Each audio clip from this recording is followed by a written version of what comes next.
തടസ്സങ്ങൾ വന്നോട്ടെ, തലയ്ക്ക് മുകളിൽ ഇടുത്തി വീണോട്ടെ, പാദങ്ങൾക്കടിയിൽ ചൂട് കൽക്കരി കത്തട്ടെ, എങ്കിലും ചിരിച്ചുകൊണ്ട് നമുക്ക് മുന്നേറണം. കല്ലും മുള്ളും നിറഞ്ഞ പാതകളെ പൂമത്തയാക്കണം. ഈ വരികൾ വെറും കവിതയല്ല, അടൽ ബിഹാരി വാജ്പേയി എന്ന യുഗപുരുഷന്റെ ജീവിതമായിരുന്നു. തോൽക്കാൻ മനസ്സില്ലാത്ത ഭാരതീയന്റെ നിശ്ചയദാർഢ്യം ലോകത്തിനു മുന്നിൽ വിളിച്ചു പറഞ്ഞ ആ ശബ്ദത്തിന് ഇന്ന് 101 വയസ്സാകുകയാണ്. സ്വപ്നം കാണാൻ പഠിപ്പിച്ചതല്ല, ആ സ്വപ്നങ്ങളെ യാഥാർത്ഥ്യമാക്കാൻ ഒരു ജനതയെ മുഴുവൻ തോളോട് തോൾ ചേർത്ത് നയിച്ചതാണ് അടൽജിയെ വ്യത്യസ്തനാക്കുന്നത്.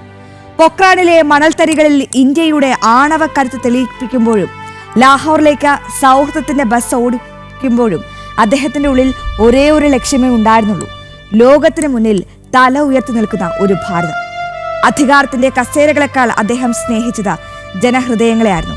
ഗവൺമെന്റുകൾ വരും പോകും, പാർട്ടികൾ നിലനിൽക്കും തകരും, പക്ഷേ ഈ രാജ്യം എന്നും നിലനിൽക്കണമെന്ന അദ്ദേഹത്തിന്റെ വാക്കുകൾ ഇന്നും ഇന്ത്യൻ പാർലമെന്റിന്റെ ചുവരുകളിൽ പ്രതിധ്വനിക്കുന്നുണ്ട്. രാഷ്ട്രീയത്തിന് അതീതമായ ആ വലിയ സൗഹൃദ വലയം പലപ്പോഴും ശത്രുക്കളെ പോലും ആരാധകരാക്കി മാറ്റിയ ആ പ്രസംഗങ്ങൾ ഇന്നും നമുക്കൊരു പാഠപുസ്തകമാണ്. വീഴുമ്പോഴല്ല, വീണിടത്ത് തന്നെ കിടക്കുമ്പോഴാണ് മനുഷ്യൻ പരാജയപ്പെടുന്നത്.